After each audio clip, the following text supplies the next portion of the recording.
Ilang negosyante apektado ng pansamantalang kawalan ng supply ng tubig sa Dagupan City. Tutukan sa report.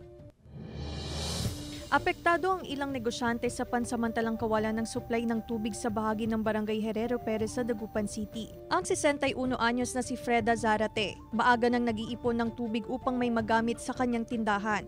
Bunsod ito ng ginagawang pagpapalit ng linya ng tubig sa bahagi ng Perez Boulevard. Siyempre problema masyado. Kung minsan, siyempre paano kami, kailangan ng tubig ma'am kaysa ilaw. Pas kailangan ng tubig kaysa ilaw. Siyempre, maghugas ka ng pagkain. Puspusan ng konstruksyon sa pagsasaayos ng mga ilang pangunahing kalsada sa Dagupan City. Kaya isinasabay na ng Pamana Water District ang pipe laying at pagpapalit ng mga linya ng tubig. Nakabantay din ang tanggapan sa maapektuhang linya ng tubig sa ginagawang proyekto sa kalsada. Sa ngayon, nananatili naman daw sapat ang supply ng tubig sa lungsod. Ever since, ongoing siya dun sa mga natatamaan nating mga mainline, pinapalitan na natin ng bagong tubo.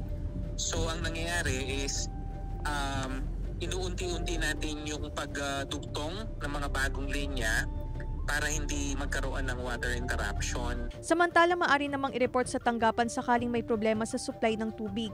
Claire Lacanilaw, Dungka, One North Central Luzon.